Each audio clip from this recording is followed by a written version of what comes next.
টিয়া পাখি হেডফোন দিছো কে? এটা কি মডেলিং করছিলাম। লেল কাটা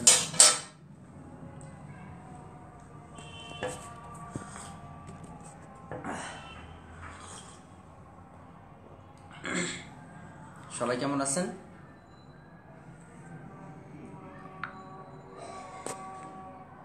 সবাইকে আজকের লাইভে স্বাগতম, শুভেচ্ছা।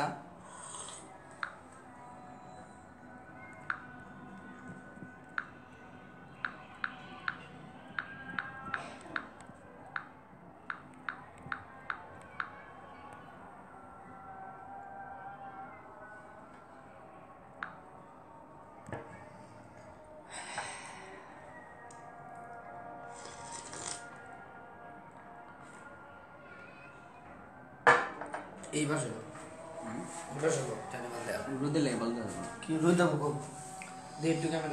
সবাইকে আজকের লাইভে স্বাগতম এবং শুভেচ্ছা। দয়া করে যে যেখানে আছেন সেখান থেকে লাইভটা শেয়ার করবেন, আমার বিশেষ অনুরোধ। আজকে শাওনের সাথে কিছু কথা হবে, যে কিছুদিন আগে শাওনের সাথে আমাদের একটা লাইভ হয়েছিল, সেই শাওন ভাইয়ের সাথে হবে। তো বাংলাদেশের প্রেক্ষাপটে সমকামীদের অধিকার অবস্থা, এটা নিয়ে আজকে আলোচনা, অনেক আলোচনা হবে আরো পাশাপাশি।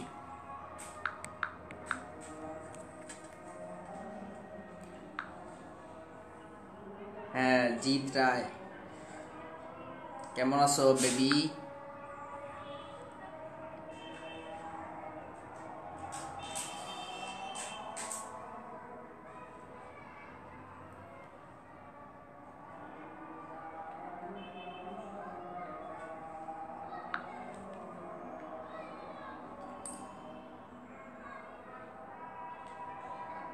আমি সুমনের অপেক্ষায় আছি, সুমনটা কিন্তু দুঃখিত, শাওনের অপেক্ষায় আছি।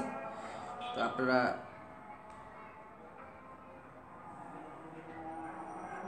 আসলে বাংলাদেশের প্রেক্ষাপটে সমকামীদের জীবন নিয়ে বেঁচে থাকার যে একটা সংগ্রাম, প্রতিনিয়ত সেই সংগ্রাম আমাদের চালিয়ে যেতে হয়।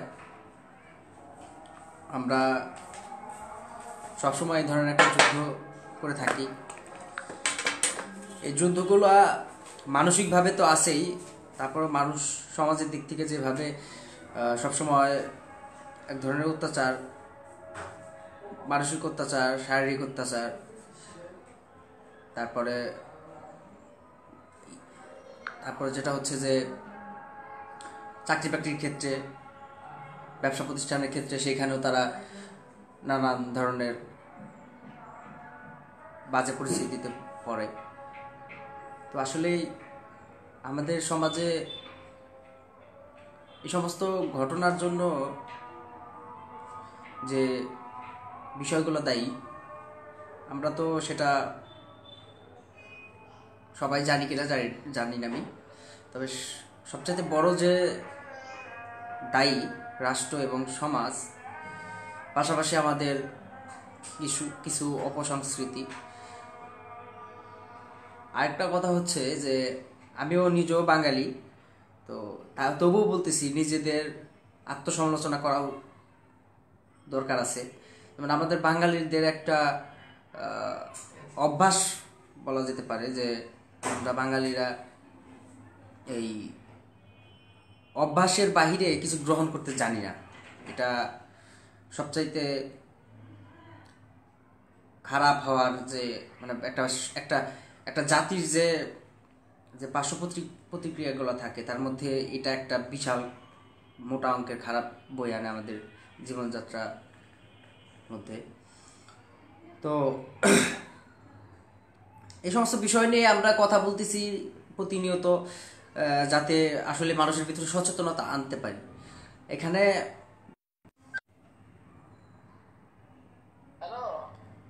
হ্যাঁ, তোমার ওই আইডি, নতুন আইডিতে আমাকে যোগ করছো, সেটাতে আসো। আমি লাইভে আসছি, তাড়াতাড়ি আসো, অনেকক্ষণ হয়ে গেছে। তো যাই হোক, বাংলাদেশে আমরা আমরা যেমন আমি একজন যৌন সংখ্যালঘু। তো আমাদের যৌন সংখ্যালঘু অনেক সংখ্যা, অনেক পরিমাণে আছে সারা বিশ্বে তথা বাংলাদেশেও।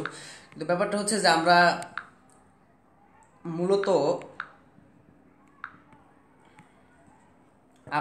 আমাদের যে স্বাধীনতার জন্য, শুধু যে আমাদের স্বাধীনতার জন্যই আমরা এত এত আলোচনা করতেছি, এত গভীরভাবে মানুষকে বোঝানোর চেষ্টা করতেছি, এটা শুধু যে আমাদের স্বাধীনতার জন্য তা কিন্তু নয়। এখানে একটা মানবতার প্রশ্ন এসে যায়। এবং আরেকটা প্রশ্ন হচ্ছে যে, আরেকটা বিশেষ কারণ যেটা হচ্ছে যে সমাজে অজ্ঞতাবশত এবং বলা যেতে পারে না জেনে না বুঝে একটা সমকামী ব্যক্তির সাথে একটা বিষমকামী মানে স্টেট একটা মানুষের সাথে সমকামী এবং মানে একজন বিপরীত লিঙ্গের বিপরীত কামের মানুষ আর একজন সমকামের মানুষ, এই দুইটা মানুষকে একত্র করলে যেটা হয় একটা মানে বাঁচা মরার প্রশ্ন উঠে যায়। কারণ সেখানে দুইটা মানুষ কোনোদিনই সুখী হতে পারে না। এখন যারা ভুল করে কাজগুলো করতেছে, সমকামী ব্যক্তিটার জীবনে যে সমলিঙ্গের মানুষটারই যে তার ক্ষতি হচ্ছে শুধু তাই নয়, এখানে কিন্তু আমাদের সমাজের আরও বেশ কিছু মানুষের ক্ষতি হচ্ছে। সেটা হচ্ছে বিষমকামী সমাজেরও ভিতরেও কিন্তু এই ক্ষতির দ্বারস্থ হচ্ছে। কারণ না জেনে না বুঝে বিয়েগুলো করানোর ফলে এখানে কিন্তু শুধু সমকামী ব্যক্তিদের ক্ষতি, সমলিঙ্গের ব্যক্তিদের ক্ষতি তাই নয়, এখানে কিন্তু পুরো সমাজের ক্ষতি হচ্ছে। এটা কিন্তু সবার বুঝে আনা উচিত। তারপরে আরও একটা কথা আছে, যেটা যে পরিবার, এবং বিশেষ করে পরিবার যে কাজটা করে সে কাজটা খুবই ভয়ানক। সেটা হচ্ছে যে পরিবারের মানে আমাদের বাংলাদেশে আরও একটা জিনিস যেটা আমি করি, যে বাবা মা ছোট থেকে এই সন্তানকে নিয়ে স্বপ্ন দেখা শুরু করে যে সন্তানকে আমি বিয়ে করাবো, আমার নাতি নাতনি হবে, ইত্যাদি ইত্যাদি ইত্যাদি নানান স্বপ্ন থেকে। তবে এই স্বপ্নগুলো দেখা অন্যায় না, তবে একটু একটা প্রশ্ন থেকে যায়। সেটা হচ্ছে যে প্রশ্নটা এরকম যে এখন সমকামী না হোক, মানে সমলিঙ্গের প্রতি আকর্ষণ বোধ করুক এরকম না হোক, কিন্তু এরকমও তো হতে পারে যে সে যে সন্তানটাকে জন্মদান করেছে সে সন্তানটা মানে বাচ্চা প্রসব করার জন্য প্রস্তুত, মানে বাচ্চা প্রসব করার জন্য প্রকৃতিতে একদম না, মানে প্রযোজ্য না। তার শরীরের যে সক্ষমতা সেই অনুযায়ী বা তার যে দেহের যেই সেই হিসাবে তার বাচ্চা জন্ম দেওয়ার ক্ষমতাটা নাই।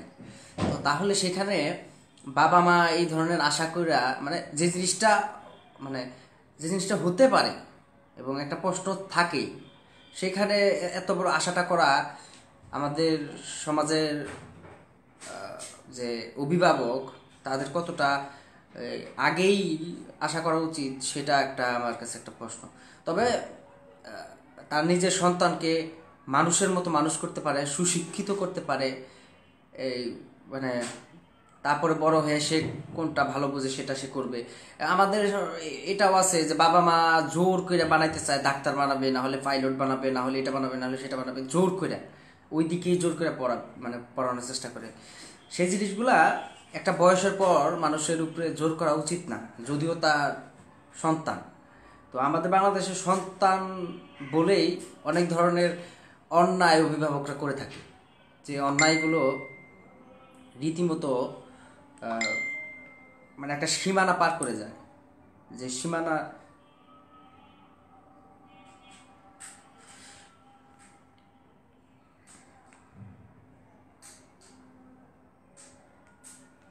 তো আমাদের বিশেষ করে অভিভাবকদের আশা মানে একটা বাচ্চাকে নিয়ে আশা করার বা স্বপ্ন দেখার সীমানা কতটুকু, এবং তাদের তাদের যে একটা আশা করার সীমানা, সেই সীমানাটাকে তাদের চিহ্নিত করা উচিত। এই কারণেই উচিত, কারণ তারা সীমানার বাইরে চলে যায় এমনভাবে, এমনভাবে মানুষকে একটা তার সন্তান মানে তাকে জন্ম দিছে বলে এমনভাবে নিয়ন্ত্রণ করতে চায় তার সন্তানটাকে, যে সেই সন্তানটার জীবন তছনছ হয়ে যায়। এখন আমার কথাটা হচ্ছে যে সমাজে আমরা বড় হই, সামাজিকতা আমাদের সমাজে সব কিছু দেখে, মানে আমাদের পরিবারের অভিভাবকদের যে এই চাপায় দেওয়ার যে একটা প্রবণতা, মানে তাদের ইচ্ছাকে চাপায় দেওয়ার যে একটা প্রবণতা, একটা সময় পর্যন্ত অবশ্যই বাচ্চাকে তারা অবশ্যই নিয়ন্ত্রণ করবে, যে সময়টাতে সে বুঝতে অপারক এবং সে যেহেতু সঠিকটা বুঝতেছে না, সে সঠিকটা তাকে বোঝাই দেওয়ানোর দায়িত্ব হচ্ছে আমাদের পরিবারের। হ্যাঁ, ঠিক আছে, তবে একটা বয়স পর্যন্ত যাওয়ার পরে একটা বাচ্চাকে এমনভাবে নিয়ন্ত্রণ করা দরকার নেই যেখানে তার জীবনের সঠিক সিদ্ধান্তগুলো সে নিতে না পারে। তো সেই জন্যই আমি বলতেছি যে আমাদের গার্জিয়ানের খুবই সচেতন হওয়া দরকার। আমি অনেক ছেলেদের সাথে কথা বলছি, তারা মানে অনেক সমলিঙ্গী মানুষের সাথে কথা বলছি, তারা বাস্তবে বলা যেতে পারে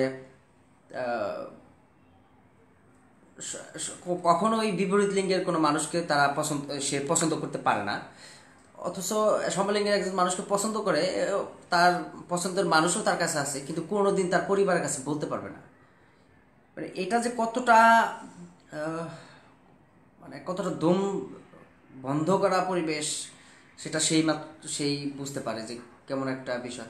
জীবনে বাবা মাকে যে ভালোবাসার যে স্থানটা একটা সন্তানের বুকে, এবং বাবা মারও সেই স্থানটা আছে, অবশ্যই আছে, সেই মনের বিশালতা অবশ্যই আছে, তো সন্তানের তো বিশালতা আছে মনের ভিতর। বাবা মার জন্য একটা ভালোবাসা, এটা একটা প্রকৃতিগত ভালোবাসা, সে ভালোবাসাটা তো আছে। এখন সবচাইতে কাছের মানুষ তার বাবা মা, তার বাবা মাদের কাছে এই সম্বন্ধে কথাগুলো যখন বলতে না পারে, যে আমি একজনকে ভালোবাসি, আমি তাকে ইচ্ছা করে ভালোবাসি না, আমি তাকে ভালোবাসি, আমি কেন জানি না, এটা আমার জন্মগত এবং এইটা বিজ্ঞানসম্মত, এটা এরকম সেরকম, এই কথাগুলো তারা শোনে না, মানে শুনতে চায় না, এবং মনে করে যে তার ছেলের বোধহয় জিনে ধরছে, ভূতে ধরছে, না হলে একটু যদি বেশি ধর্মান্ধ থাকে তাহলে শয়তানে ভর করছে, শয়তানের প্ররোচনায় পড়ছে, এই ধরনের কথাবার্তা বলে থাকে। এবং একটা সময় দেখা যায় যে ছেলেটাকে জোর করে বিয়ে দেওয়া হয়, এবং পরিবার সিদ্ধান্ত নেয় যে বিয়ে করলে এই ব্যাপারটা ঠিক হয়ে যাবে। তো এই সমস্ত ইয়ের ভিতর আমরা আসলে সবসময় একটা একটা বেড়াজালের ভিতর থাকি, যে পরিবারের যে বেড়াজালটা, এটা একটা বিশাল বেড়াজাল। সমাজ যদিও কানাকানি করে, অনেক কথা শুনে থাকে, বাজে ধরনের মন্তব্য, এই ধরনের ব্যাপার স্যাপার থাকে, এবং চাকরি ক্ষেত্রে এবং ব্যবসা প্রতিষ্ঠান ক্ষেত্রে এ ধরনের কথাবার্তা হয়ে থাকে, কিন্তু রাষ্ট্র কিন্তু জোর করে বিয়ে করানোর ক্ষমতাটা রাখে না। এই দিক থেকে আমাদের রাষ্ট্র কিন্তু অনেকটা, আর রাষ্ট্রের এটা ঠিক, রাষ্ট্র কেন, এটা শুধু রাষ্ট্রের না, পৃথিবীর কোনো মানুষের কোনো জোর জবরদস্তি খাটবে না একটা মানুষের জীবনসঙ্গী বাঁচার ক্ষেত্রে। সে কাকে নিয়ে থাকবে সেটা অবশ্যই তার উপরে ভিত্তি করে, এবং পরিবারের অভিভাবকদের যে অনাকাঙ্ক্ষিত আশা, অনাকাঙ্ক্ষিত ভরসা সন্তানের উপর, যেটা কোনো সময় তার নিয়ন্ত্রণের ভিতরে নাও থাকতে পারে। একজন ছেলে সমলিঙ্গ হতেই পারে, বা রূপান্তরকামী হতেই পারে। একজন মানুষ অন্ধ থাকলেও সে বিয়ে করতে পারবে, কিন্তু একজন মানুষ যদি সমলিঙ্গে থাকে, সে বা রূপান্তরকামী থাকে, সে কিন্তু পারবে না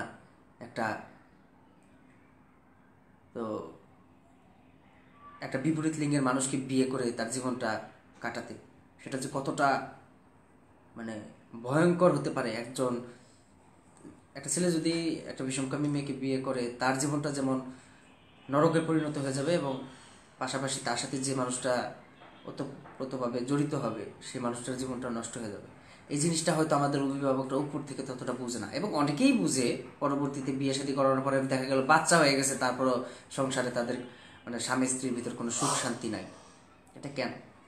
পরিবার তখন এটা বুঝতেছে না, মনে করে যে তার সন্তান বোধহয় বাইরে অন্য কোনো নারী বা পুরুষের সাথে সম্পর্কে আবদ্ধ, এবং পরবর্তীতে সমলিঙ্গী মানুষটার উপরে আরও অত্যাচার নেমে আসে, যে সমস্ত অত্যাচারের কারণে তার বাঁচা মরার প্রশ্ন উঠে যায়, তার বাঁচতে ইচ্ছা করে না। রাত্রে তার স্ত্রীর সাথে শুয়ে থাকে অবশ্যই, কিন্তু সেই স্ত্রীর শরীরের স্পর্শ সমলিঙ্গের মানুষের কাছে মানে লাগে না, আরামদায়ক হয় না, সেটা হয় পীড়াদায়ক।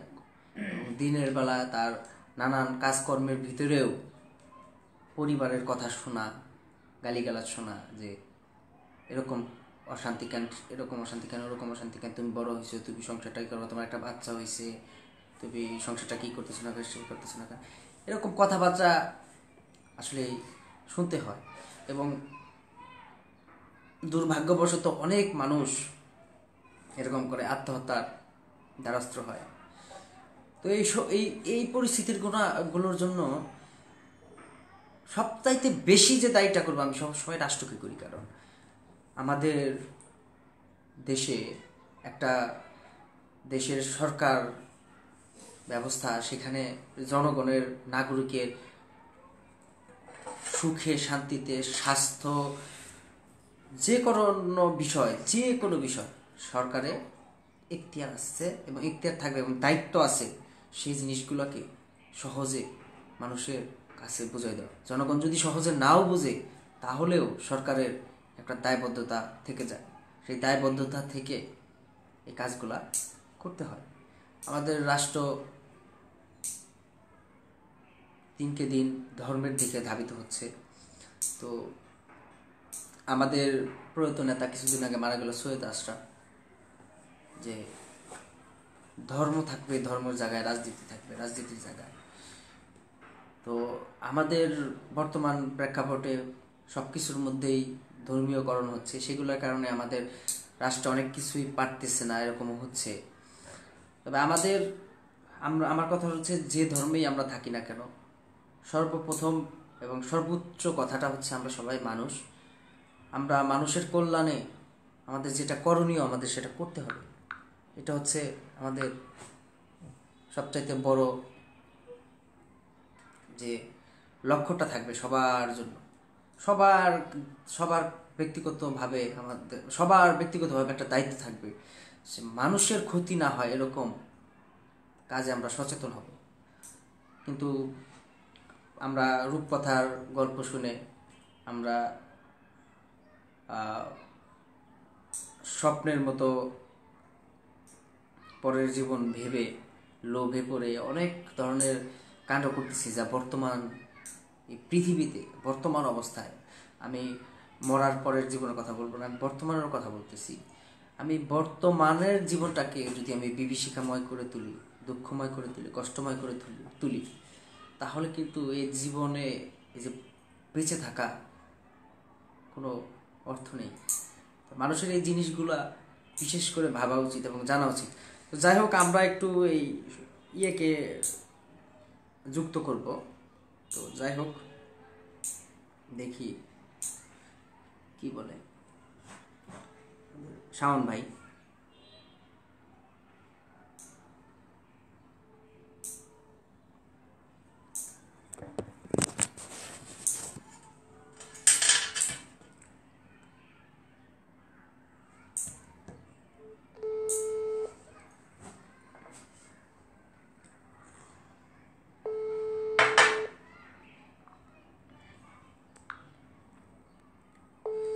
তবে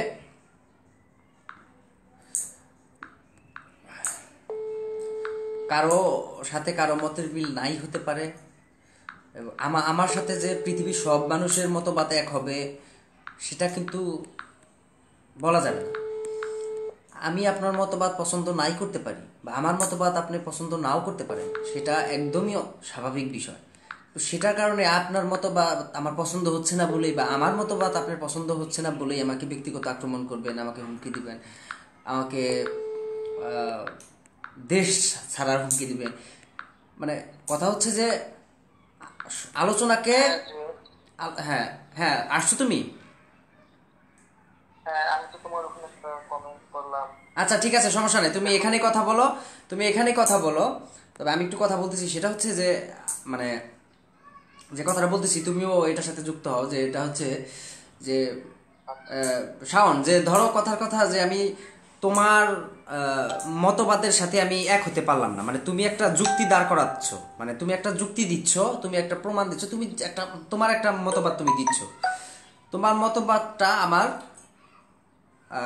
পছন্দ হলো না, মানে আমার মতবাদের সাথে মিললো না, এর মানে এই কি তুমি আমার শত্রু?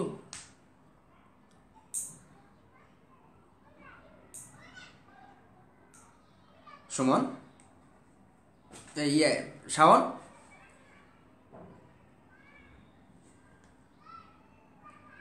শাওন আসো? আচ্ছা যাক, তো মতবাদের সাথে মানুষের একজন আপনার মতবাদের সাথে যদি আমার মতবাদ না মিলে, তাহলে মানে সেখানে শত্রুতার আমি কিছু দেখি না। মতবাদ মিলে না, অবশ্যই আপনার ব্যক্তিগত দিকটা আপনি তুলে ধরতে পারেন। এখন যদি সে ধরেন আপনি আমাকে একটা মতবাদ তুলে ধরলেন, আমি সেটা মানলাম না, সেখানে কিন্তু আপনার করার কিছু নাই। এবং আমি আপনাকে একটা মতবাদ দিলাম, আপনি সেটা মানলেন না, সেটার প্রেক্ষিতে আপনি আলোচনা আমার কাছে তুললেন, আমার কাছে আমার সমালোচনা আমার কাছে বললেন, কিন্তু এর মানে এই নয় আমাকে ব্যক্তিগত আক্রমণ করবে। তো আমাদের সেই সেই অভ্যাস থেকে আমাদের বের হয়ে আসতে হবে, কারণ এই অভ্যাসটাই আমাদের মানে আমাদের মানুষ হয়ে মানুষের প্রতি ঘৃণা শেখাচ্ছে। যে আমার সাথে কথায় মিলল না বলে আজকে সে আমার শত্রু, এই ধরনের মনোভাব থেকে আমাদের উঠে আসতে হবে, না হলে আমাদের মুক্তি নেই, আমাদের মানুষের মুক্তি নেই। কারণ মানুষ হয়ে মানুষের ক্ষতি করে কোনো লাভ নেই, কোনো লাভ নেই। শেষ ঘুরে দেখা যায় যে আমারই মানে মানে মানবতার ক্ষতি, মানে ঘুরে ফিরে দেখা যায় যে নিজেরই ক্ষতি। তো কাজে ওইভাবে এখন শুনতে পাচ্ছ? আচ্ছা আচ্ছা, তো আমাদের ঘটনা হচ্ছে যে মানে আমি তোমাকে যে কথাটা বলতেছিলাম, যে তুমি তো একজন বাঙালি এবং সমকামী, তাই না? তো তোমার কথাটা শোনা যাচ্ছে না তেমন ভাবে, তোমার এখানে কি সমস্যা আমি বুঝতে পারতেছি না। না, আমার এখানে প্রচুর বৃষ্টি হচ্ছে, আমি বলি, এজন্য শোনো নেট একটু শোনো প্রবলেম শোনো, হচ্ছে। আমি গতবার যে তোমার সাথে একটা লাইভ করছিলাম, সেই লাইভটাতে আমি আমার বড় ট্যাবটা দিয়ে তোমার মানে তোমার সাথে কলে আমি যুক্ত হয়েছিলাম, তো যার কারণে ওই ভিডিওটার মধ্যে তোমার কণ্ঠটা বেশ বড় শোনা যাচ্ছিল, ওটার স্পিকারটা অনেক বড়। তো তো আজকে কি হচ্ছে যে আজকে আমি ট্যাবটা দিয়ে লাইভ করতেছি, আমার ব্যবহার করার ফোনটা দিয়ে আমি তোমার সাথে কথা বলতেছি। তো এখন ঘটনা হচ্ছে যে আমি এই ছোট ফোনে যদি লাউড স্পিকারও দেই, তাও সুন্দর কথা শোনা যাবে। তো কাজে তুমি আগের মতো একটু জোরেই বলো, এবং এটাই মার্জিত, যার কারণে আমি ছোট ফোনে আজকে নিছি। আচ্ছা আচ্ছা। তো আহ, হ্যাঁ তুমি একটু জোরে বলো যাতে আমাদের দর্শকরা শুনতে পারে। আসলে আজকে ফোনটা আমি ইচ্ছা করে ছোটটা নিয়েছি তোমার সাথে কথা বলার জন্য, যাতে তুমি সুন্দরভাবে কথা জোরে কথা বললেও আমাদের দর্শক পর্যন্ত কথাটা একটু সুন্দরভাবে পৌঁছায়। তো তুমি আশা করি আমার কথা বুঝতে পারছো, এটা নিয়ে বেশি কথা বলবো না। তো এখন আমি তোমাকে বলি, হ্যাঁ হ্যাঁ, অবশ্যই হ্যাঁ, অবশ্যই। তুমি একজন বাংলাদেশি সমকামী, আহ, মানে তোমার তুমি একজন বাঙালি, পাশাপাশি তুমি একজন সমকামী। তো তুমি বাংলাদেশে নেই অনেক দিন ধরে, আর যেহেতু নিজের দেশ, নিজের জন্মভূমি, অবশ্যই দেশের প্রতি একটা ভালোবাসা আছে এবং দেশে আসতে হবে তোমার।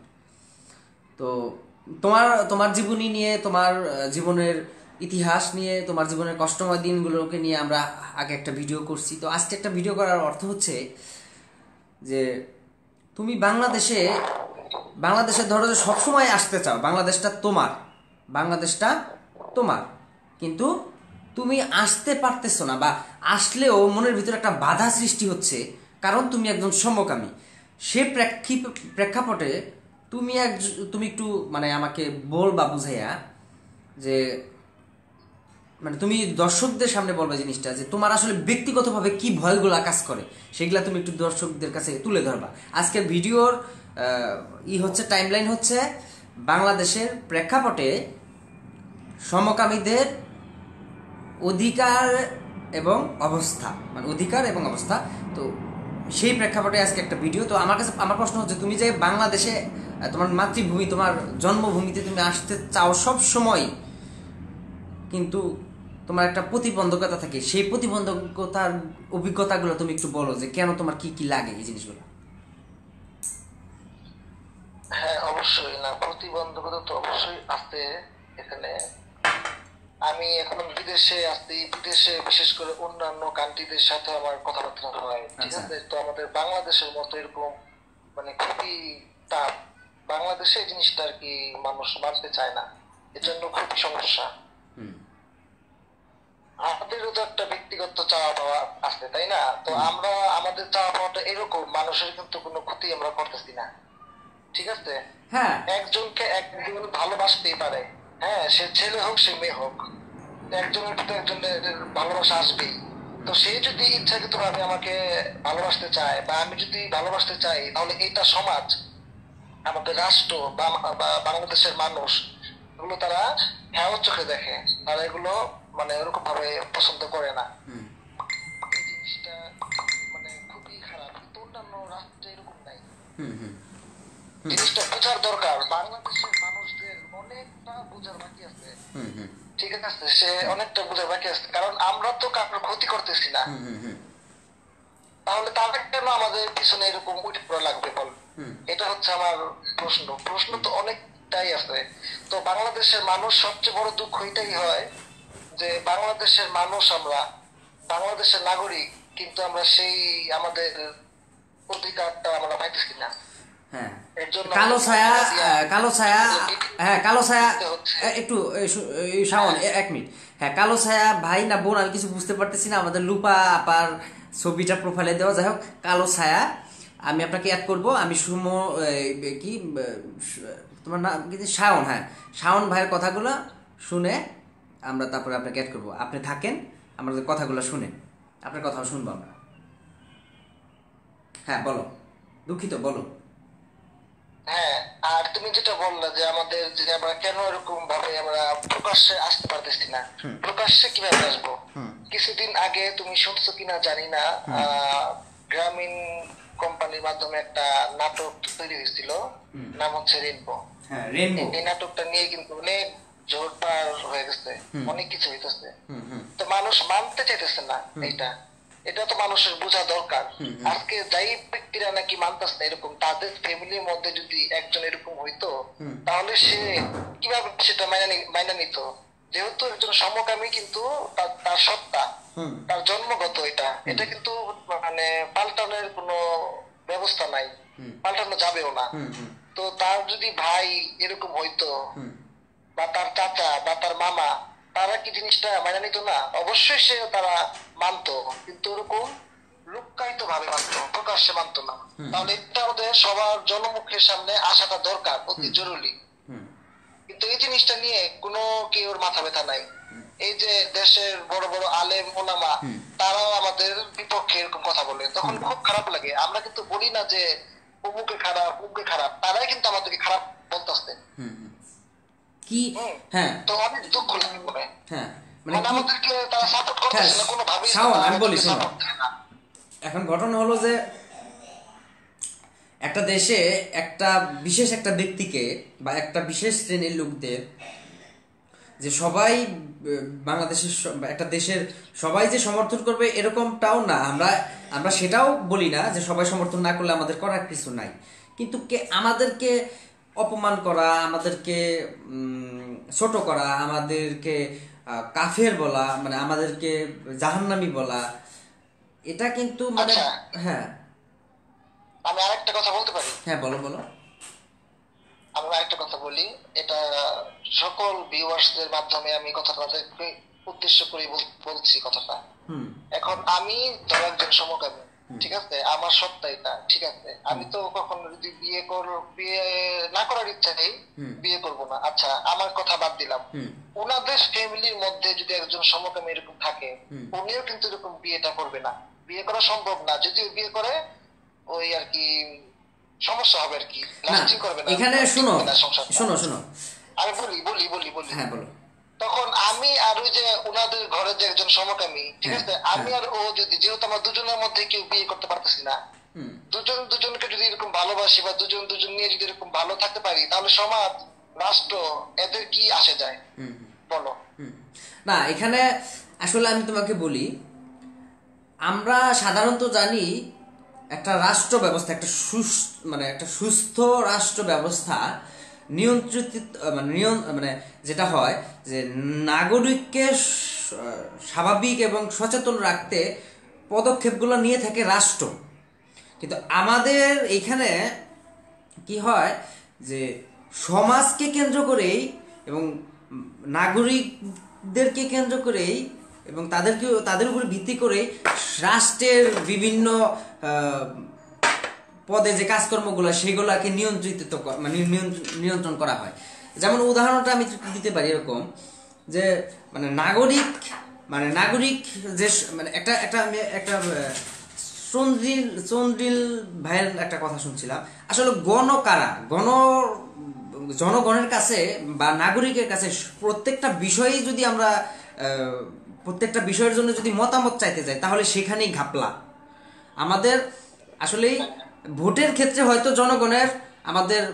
জনগণের একটা মতামত, জনগণের যে অধিকার সেটা সংবিধানসম্মত এবং সেটা স্বাভাবিক, কিন্তু আমরা সব বিষয়েই জনগণের পরামর্শ নিতে পারবো না। একটা রাষ্ট্র কোনোদিনই জনগণের কাছ থেকে বা নাগরিকের কাছ থেকে সব বিষয়ে পরামর্শ নিতে পারে না।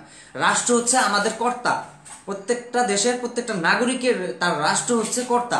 সেখানে রাষ্ট্র কিভাবে তার কর্তা, মানে আমরা হচ্ছি এই রাষ্ট্রের আমরা সন্তান, এই রাষ্ট্রটার সন্তান আমরা, এই বাংলা মায়ের, হ্যাঁ, এই বাংলা মায়ের সন্তান আমরা। তো মা কিভাবে সন্তানকে আগলে রাখবে, কিভাবে সন্তানের ভালোটা হবে, কোনটাই সন্তানের ভালো, সেটা কিন্তু রাষ্ট্রের বোঝা উচিত। এবং প্রত্যেকটা সচেতন রাষ্ট্র যেগুলো আছে সেই রাষ্ট্রগুলো কিন্তু এটাই করে থাকে। তো এখন যেহেতু আমাদের এখানে উল্টো, প্রত্যেক বিষয়েই নাগরিকের যদি মানে বিশেষ বিষয় যদি নাগরিকের মতামত নেওয়া হয়, তাহলে তো এক একজনের এক এক মতামত থাকবে। কিন্তু রাষ্ট্রের বুঝতে হবে যে আসলে নাগরিকের মূলত উপকার হয় কোনটাই তারা সুখী হবে, সেটা রাষ্ট্রের উপরে ভিত্তি করে এবং সেটা রাষ্ট্রের উপরে করে। তো এখন ব্যাপারটা হচ্ছে তুমি যেটা বললা যে একটা যে মানুষগুলো আমাদেরকে এরকম করে অপমান করে, আমাদের বিশেষ করে সমলিঙ্গের যৌন সম্প্রদায়ের মানুষদের যেরকম ছোট করে দেখে, হেউ করে দেখে, তাদেরকে জাহান্নামী বলে বা তাদেরকে কাফের, মানে যাই হোক যে কোনো ধরনের কথা আছে বলে তাদেরকে ছোট করার চেষ্টা করে। তো তুমি যে বলা তাদের কাছে কিন্তু তুমি বলো তাদের ঘরে যদি এরকম একটা মানুষ জন্ম নেয় বা তার সন্তান যদি এরকম হয়, তো তাদের কাছেও কিন্তু তার সন্তান কিন্তু নিরাপদ না। তাদের কাছে তার সন্তানই নিরাপদ না। এই কারণেই নিরাপদ না, তোমাকে যেমন সমর্থন করতে পারতেছে না, তার সন্তানকে আরো কঠিনভাবে সে সমর্থন করতে পারবে না এবং আরো কঠিনভাবে তাকে জোর করা হবে সেখানে। এটা বাস্তবতা। তবে এটাও হয়, অনেক মানুষের জ্ঞানের দ্বার খুলে যায়, অনেক মানুষের মানবতা খুলে যায়, যতই সে ধর্মান্ধ পরবর্তীতে একটা সময় সে বুঝতে পারে, কিন্তু সবার ভাগ্যে সেটা সম্ভব হয় না। কারণ আফিন এবং ইয়াবা এরকম একটা নেশা, যে নেশার মধ্যে মানুষ ঢুকলে সেখান থেকে বের হওয়াটা অনেক অনেক কঠিন একটা ব্যাপার। তো আমি সেটাকে উল্লেখ করতেছি না কোনটা এত কঠিন ব্যাপার। তবে এই ধরনের যে নেশা জাতীয় যে জিনিসগুলো আছে, সেই সমস্ত নেশার মধ্যে অন্ধত্ব একটা নেশা, সেই নেশার ভিতরে মানুষ ঢুকে গেলে, মানুষ লোভে এবং ভয়ে যদি আতঙ্কিত হয়ে যায়, তখন কিন্তু মানুষ আসলে সত্যটা দ্বারস্থ হয় না। কারণ আমরা রূপকথা শুনে অনেক উল্লাসিত হই, অনেক লোভী হই, অনেক ভীতু হই। তো আমাদের এই জায়গা থেকে না আমাদের একটু বের হয়ে আসা উচিত। তো সেখানে তুমি যে বললা তারা যে তাদের সন্তানরাও তাদের কাছেও যে মানে নিরাপদ, তাও কিন্তু বলা যাচ্ছে না শাওন, তাও কিন্তু বলা যাচ্ছে না। বুঝতে পারছো? তো এখন তুমি বাংলাদেশে, মানে তুমি তো বাংলাদেশের সন্তান, তুমি বাংলা মায়ের আরেকটা সন্তান, আমরা সবাই বাংলাদেশের মানুষ, আমরা সবাই বাংলাদেশকে আমাদের জীবনের মতোই ভালোবাসি। তো এখন আমার কথাটা হচ্ছে যে তুমি মানে তুমি এখন বাংলাদেশে যদি আসতে চাও তাহলে তোমার কি কি সমস্যা হতে পারে বা তোমার কি কি ভয় আছে সেগুলো একটু যদি বলতা।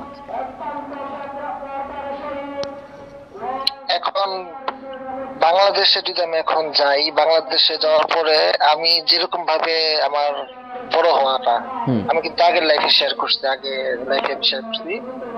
তো এখন কিন্তু আমি ওরকম ভাবেই আমি আশাটা কিন্তু ওরকম আগের মতোই করবো। আগের মতো আমি মানে আমি আমার মতো বাঁচতে চাই। তো এরকম যদি বাঁচতে চাই, দেখা যেতেছে বাংলাদেশের মানুষ এখন অনেকটাই এরকম সোচ্চার হয়ে গেছে, বা কিছু আমাদের প্রতি একটা তারা অন্যায় করতেছে। এই অন্যায় এত বড় একটা অন্যায় করতেছে যেটা তারা এখনো বুঝতেছে না যে তারা কি ধরনের অন্যায় করতেছে।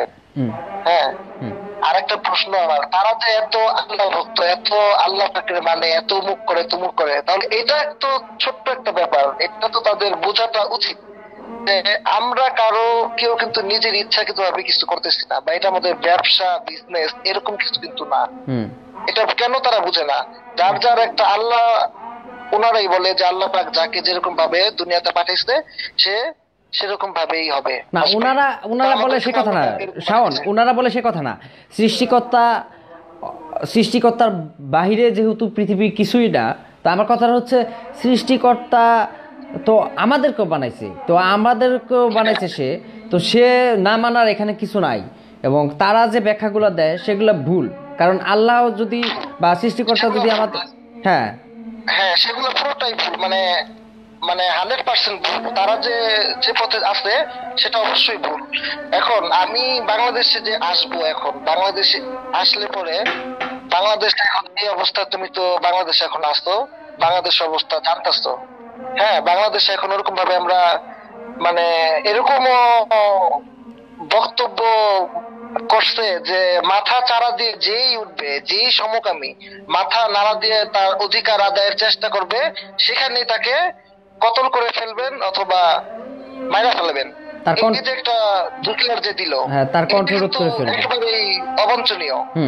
এটা কিন্তু পুরা একেবারে একমত না, কারণ এটা সে একেবারে ভুল একটা ভ্রান্ত বললো, এখানে মানুষদের বুঝাইলো। এদের জন্য আমরা বাংলাদেশে যাব, বাংলাদেশে যা আমরা তো একটা স্টেট মানুষের মতো বসবাস করা সম্ভব না, তুমি তো ভালো করে জানো এটা, এবং আমাদের মতো যারা আছে সবাই এটা ভালো করে জানে। স্টেট মানুষের মতো তো আমাদের চলাফেরাটা হতে পারে না, আমাদের তো একটু ভিন্ন। সেই ভিন্নতা তারা মানে সাপোর্ট করে না। তাহলে সাপোর্ট যদি না করে, তাহলে বাংলাদেশের নাগরিক আমরা, বাংলাদেশের মানুষ, বাংলাদেশের মধ্যে থাকতে হবে। তাহলে যদি এই সমস্ত আমাদের সমস্যা অসুবিধা হয়, আমাদেরকে মাইরা ফেলার হুমকি দিতেছে, আমাদেরকে এই করবে সেই করবে, তাহলে আমরা কিভাবে আমাদের অধিকারটা আদায় করতে পারি, কিভাবে আমরা বাংলাদেশে আমরা যা বসবাস করতে পারি? এই যে বিদেশে আসি, কোনো সমস্যাই হচ্ছে না, কোনো ভাবেই হচ্ছে না, যে যেভাবে চলে, যার যার ব্যক্তিগত স্বাধীনতা এটা। হ্যাঁ, একজন ছেলে একজন ছেলেকে ভালোবাসে, বাঁচতেই পারে। একজন মেয়ে একজন মেয়েকে ভালোবাসতে পারে, বাঁচতেই পারে। এটা যার যার ব্যক্তিগত ব্যাপার, এটা আমরা কারোর ক্ষতি করতেছি না, বা আমাদের কারণে রাষ্ট্র বা দেশ এদের কোনো ক্ষতি হচ্ছে না। তাহলে বাংলাদেশের মানুষের এত কাহিনী কেন, এত অজুহাত কেন তারা দেখাবে?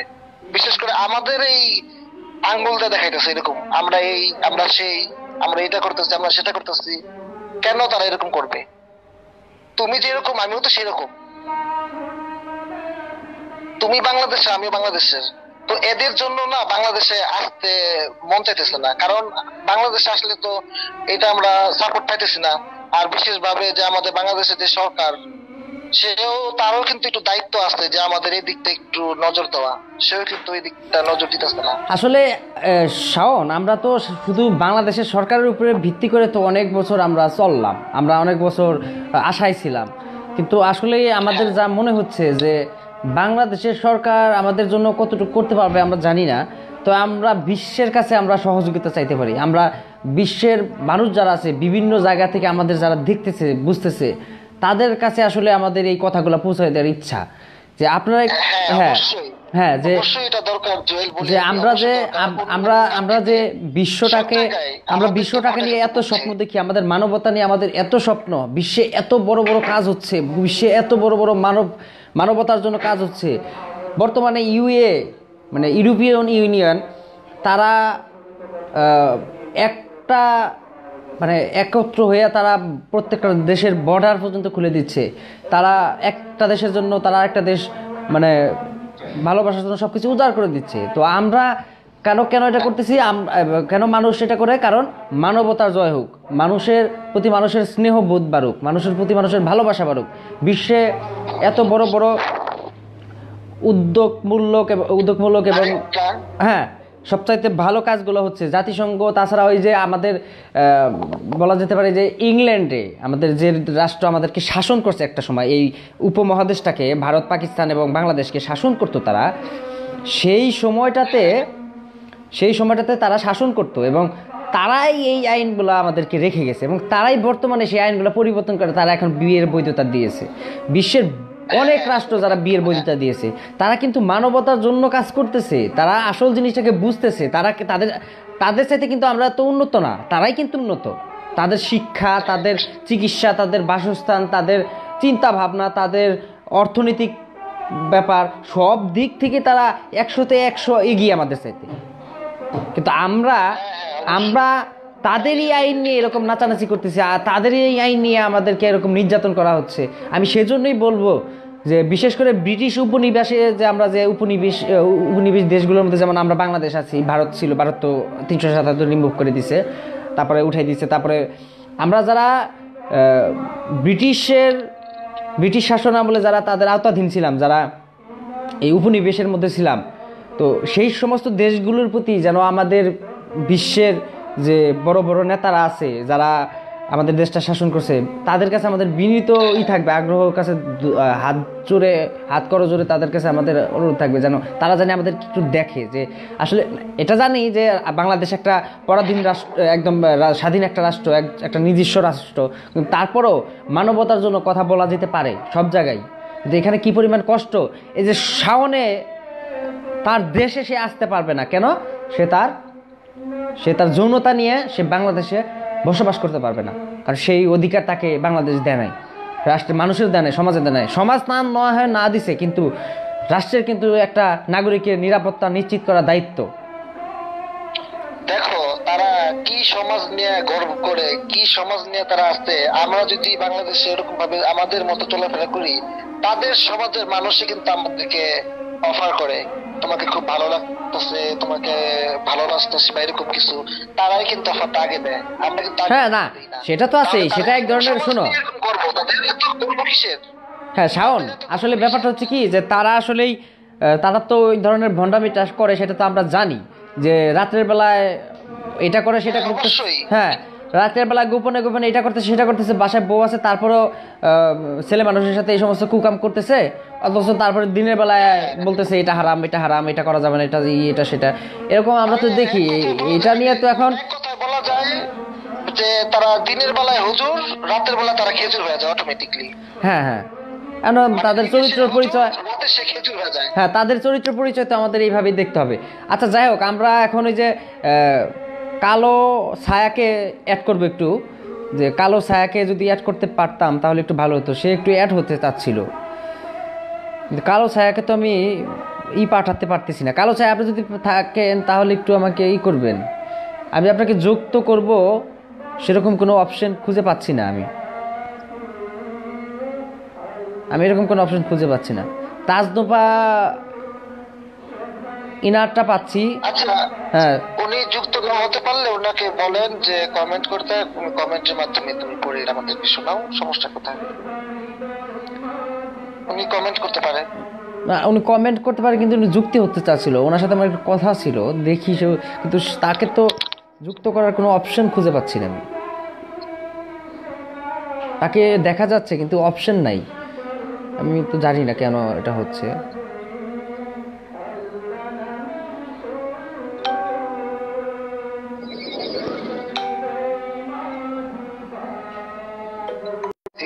বলবো? হ্যাঁ অবশ্যই বলবা। দেখো আমি এখন আসছি প্রবাসে, আমার বাঙালি ভাই আরেকজন কিন্তু প্রবাস আসছে, কিন্তু উনি হচ্ছে অন্য জায়গা থেকে, অন্য কান্ট্রি থেকে, নাম বললাম না, উনি বাঙালি, কিন্তু ওনার সাথে আমার সাথে একটা মোটামুটি সরাসরি কখনো পরিচয় কথাবার্তা হয় নাই, এরকম একটা ফোনের মাধ্যমে তার সাথে পরিচয় আমার, বা একটা যে কোনো লাইভের মাধ্যমে পরিচয়। সে আমাকে দেখছে, আমি তাকে দেখি নাই। সে আমার কথা শুনতে, সে আমার লাইভ দেখতে, দেখার পরে উনি আমার সাথে খুব যোগাযোগ করার চেষ্টা করতেছিল।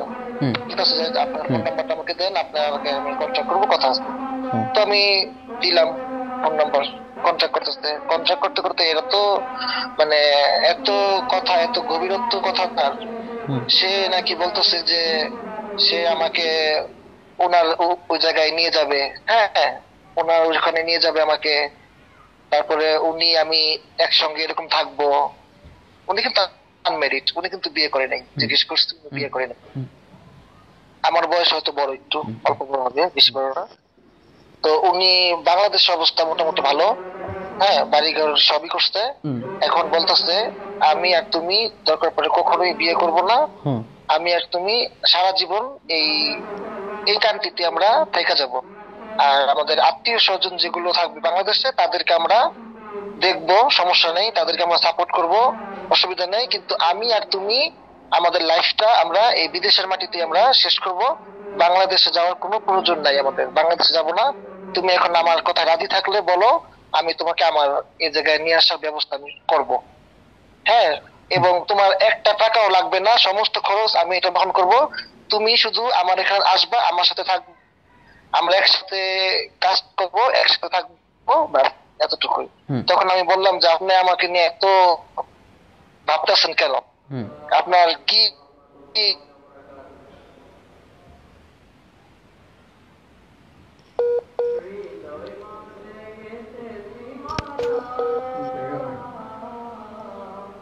হ্যাঁ, কেন জানি তার লাইনটা একটু কেটে গেছে। তো যাই হোক, সে বলতেছিল শুনছিলাম, কিন্তু আমি কালো ছায়া ভাইকে তো অ্যাড করতে পারতেছি না। এখানে সবাই আছে, কিন্তু কালো ছায়া এটাকে আমি যুক্ত করতে পারতেছি না, যুক্ত করার অপশন নাই এখানে। তো যাই হোক, এখন আসলেই মানে এতটা ভয়, এতটা মানে ভীত অবস্থায় নিজের মাতৃভূমির উপরে বসবাস করতে হয়, এর চাইতে দুঃখজনক আর কিছু হতে পারে না, এর চাইতে কষ্টের আর কিছু হতে পারে না।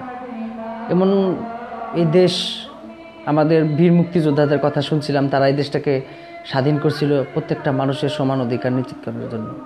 তারা চাইছিল বাংলার মানুষরা সব ধরনের সমান অধিকার নিয়ে বেঁচে থাকুক, অসাম্প্রদায়িক মুক্ত বাংলাদেশ করুক।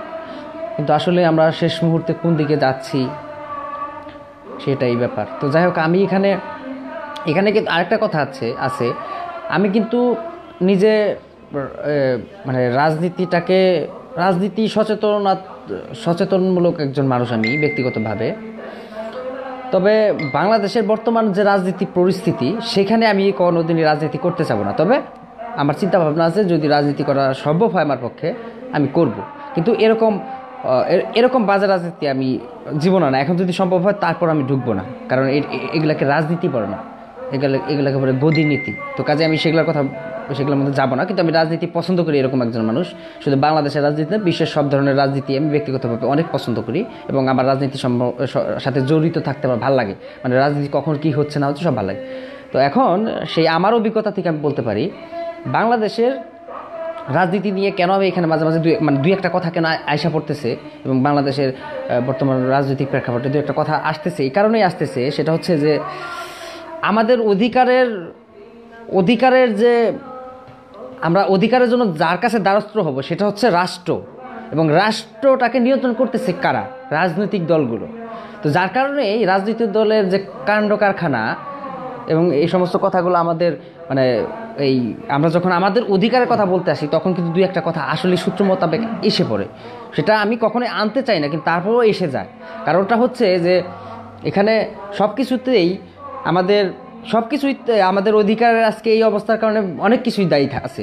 আমাদের অশিক্ষা, ভৌগোলিক কারণ আছে, আমাদের বন্যা, খরা, এই সমস্ত কারণে অভাব, অনটন, এই সব কিছু কারণ মিলে রাজনৈতিক বর্তমান অবস্থা, সব কিছু মিলেই কিন্তু আমরা আজকে এরকম একটা বিদঘুটে অবস্থার মধ্যে আছি। তারপরেও তারপর আরেকটা কথা যেটা হচ্ছে যে অনেকেই বলে যে ভাই তুমি কেন এরকম লাইভে এসে কথা বলতেছো, এরকম ভিডিও দেখে কেন কথা বলতেছো, অনেকেই বলে এই কথাগুলা। কিন্তু কথা হচ্ছে যে আমরা আর কতদিন ভয়ে ঘরের ভিতর লুকায় থাকবো? আমাদের কথাটা হলো কতদিন থাকবো এভাবে? এভাবে বাঁচা মানে এভাবে বাঁচার চাইতে যদি মানে এভাবে বাঁচার চাইতে মরে যাওয়া ভালো, কারণ এভাবে বাঁচা যায় না, এভাবে বাঁচা যায় না। তো সেটাই আমি সবাইকে বোঝাতে চাচ্ছি যে কতটা কষ্টে কতটা দুঃখে আমরা এখানে থাকি, আমরা আসলে কতটা প্রতিবন্ধকতার ভিতরে থাকি সেটাই। আচ্ছা আসসালামু ইয়ে, আলাইকুম। হ্যাঁ হ্যাঁ, কালো ছায়া ভাই, এক মিনিট আপনাকে বলতেছি। এই ইয়ে শাওন, তুমি তুমি লাইভে, তো লাইভটা দেখতে থাকো, আমি লাইনটা কাটি। এই যে আমাদের কালো ছায়া ভাই না বোন আমি জানি না, সে আসে। ভাই, হ্যাঁ কথা বলো ভাই, আসছে একটু কথা বলি। হ্যাঁ তুমি লাইভে আসো। হ্যাঁ ভাই, কেমন আছেন?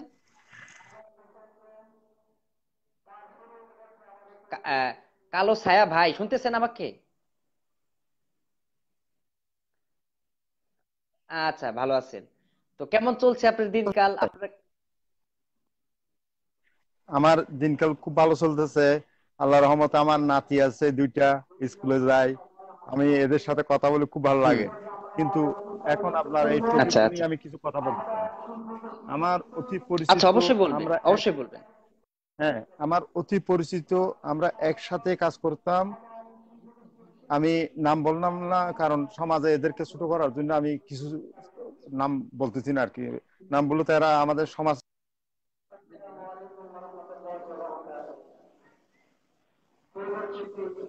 হুম, আপনার কথাটা একটু ক্লিয়ার, আপনার কথাগুলো ভাই ক্লিয়ার ক্লিয়ার আসতেছে না ভাই। আবার যদি একটু আরেকটু ঘুরাই বলতেন, কথাগুলো ক্লিয়ার আসতেছে না, আটকে আটকে আসতেছে। আপনার কথাগুলো আমি শুনতে চাচ্ছি, একটু ভালো করে, একটু ভালো করে বলুন। আমি একজন প্রবাসী। আমার একসাথে কাজ করে তিনজন লোক ছিল। তিনজন মানে একসাথে কাজ আচ্ছা, করতাম। হ্যাঁ হ্যাঁ।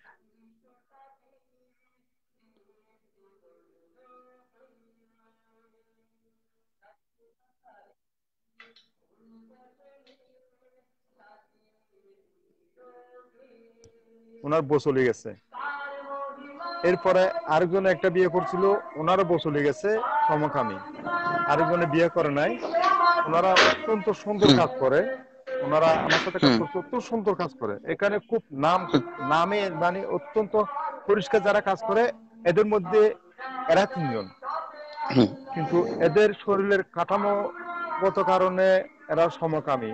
এটা এরা ইচ্ছা করতে কারণে করে না এরা, কারণ এদের এটা একটা রোগ, যেটা আমাদের এই যে পুরুষ লিঙ্গে যে একটা উত্তেজনা থাকে, সেই উত্তেজনাটা এদের পুরুষ লিঙ্গেতে আসে না, যার কারণে এরা সমকামী।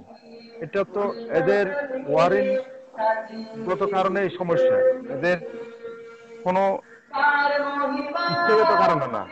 তাহলে এদেরকে আমরা কেন ঘৃণা করব? আমি নিজে ঘৃণা করতাম। আমি হুম নিজে ঘৃণা করতাম।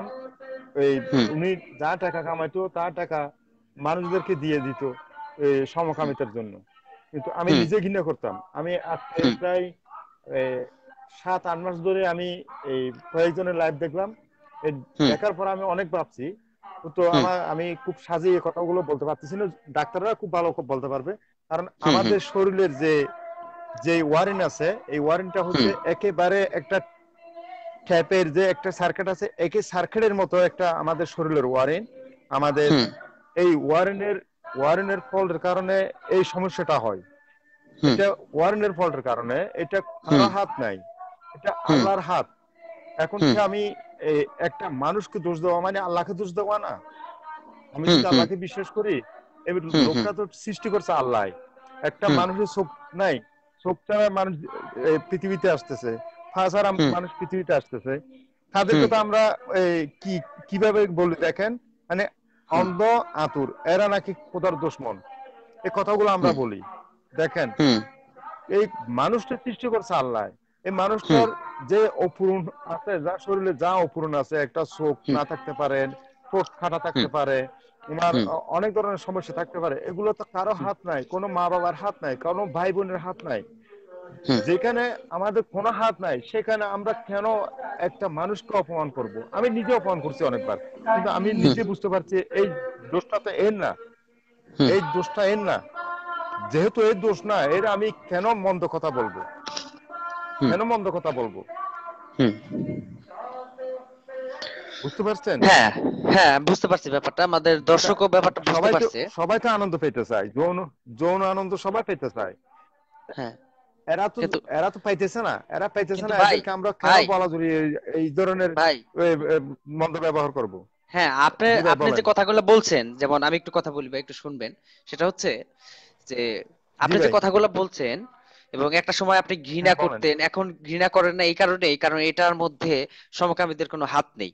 হ্যাঁ, এই কথাটা খুবই ভালো একটা কথা বলছেন এবং আপনাকে অসংখ্য ধন্যবাদ। তবে আপনার এখানে একটা একটা ক্ষুদ্র একটা ছোট্ট ভুল আছে, আমি সেই ভুলটাকে শুধরে দিতে পারি যদি আপনি একটু আমাকে অনুমতি দেন।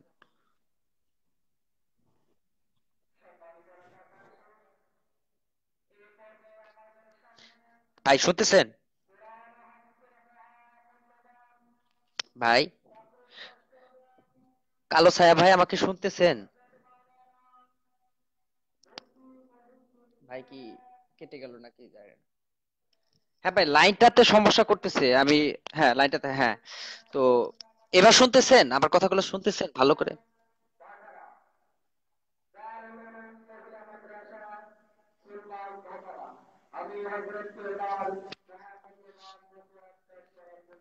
হ্যাঁ, তো আমি যে, হ্যাঁ, আহ, আপনার, আমি, হ্যাঁ আপনার সম্পূর্ণ কথায় আমার একটু আপত্তি নাই, আমার কোনো খারাপ লাগার বিষয় নয়। আপনি সম্পূর্ণ কথা বলছেন, এটা একটা একটা একটা মানে মানবিক দিক থেকে বলছেন, যে একটা মানুষের যদি নিয়ন্ত্রণ না থাকে যে জিনিসটার উপরে, আল্লাহ তাআলা আমাদেরকে সৃষ্টি করছে, আমাদেরকে দুনিয়ায় পাঠাইছে, তো আমরা কেমনে দুনিয়াতে আসবো সেটার কল কাঠি বা চাবি আমাদের হাতে ছিল না, সেটা সৃষ্টিকর্তা নিজ ইচ্ছায় এখানে, জি ভাই। হ্যাঁ তারা কিন্তু জি আমি সৃষ্টি যে শুনতেছি, বলেন। দুনিয়াতে উপরওয়ালা, হ্যাঁ যে সৃষ্টি করছে, সে কিন্তু আমাদেরকে এইভাবেই পাঠাইছে, সেটা সৃষ্টিকর্তার উপরে নির্ভর করছে। তো আমাদের এখানে কোনো কোনো কিছু করার নাই, বা যারা সমকামী যৌন সংখ্যালঘু তাদের ওইখানে করার কিছু নাই। অবশ্যই। কিন্তু, হ্যাঁ কিন্তু জি ভাই। আহ, আপনি একটা মানে একটা সিস্টেম বুঝাইলেন আমাকে, যেটা হচ্ছে যে অনেক কারণে সেই জিনিসটা হয়, যে কারণে আহ, এটা একটা এটা একটা সমস্যা, এটা একটা রোগ, কিন্তু এটার জন্য তারা দায়ী না।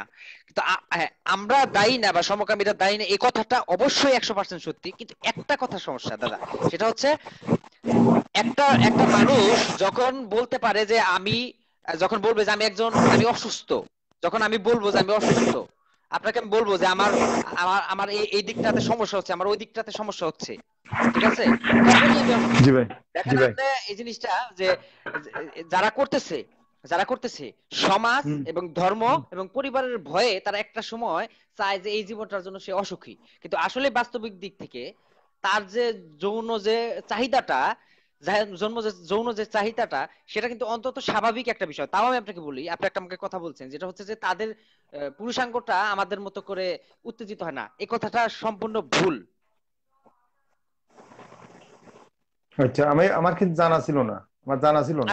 না না হতে দাদা, পারে আমি ভুল। আপনাকে, না না ভুল, হ্যাঁ অবশ্যই, এই যে মানে আমার কথা হচ্ছে আপনার মানে আমাদের দায়িত্বটা হচ্ছে যারা মানে যে যে জিনিসটা মানুষ কম জানে সেই জিনিসটা জানানো, শুধু আপনি না, আমাদের সবাইকে জানানোর অবশ্যই। দায়িত্ব, সেটা হচ্ছে আমি আপনাকে অবশ্যই। জানাচ্ছি, অবশ্যই। যেটা অবশ্যই। আপনাকেও জানাচ্ছি, শুধু তাই না, আমাদের দর্শকদেরকে জানাচ্ছি, যে সমকামী যারা আছে তাদের যে যৌন উত্তেজনা যে লিঙ্গের ভিতরে নাই, এই কথাটা ভুল। যৌন উত্তেজনা তাদের লিঙ্গেতেই আছে, এবং পুরোপুরি সম্পূর্ণ একটা একটা একটা সমকামী ছেলে একটা সমকামী ছেলেকে পছন্দ করে ওই যৌন, ওই লিঙ্গের উত্তেজনার কারণেই।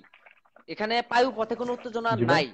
যে উত্তেজনাটা আছে সেটা একটা, যে ওটার ভিতরে এক ধরনের মানে পোস্টিন না কি যেন একটা নাম বলে, পায়ুপথের ভিতরে আছে, যেটার মধ্যে ধাক্কা লাগার ফলে আপনার লিঙ্গ দিয়ে এক ধরনের বীর্যপাত হয়, যেটা খুব তাড়াতাড়ি হয় এবং খুব মজাদার হয়। কারণটা হচ্ছে, আমি আপনাকে আরেকটা কথা বলি, সেটা হচ্ছে যে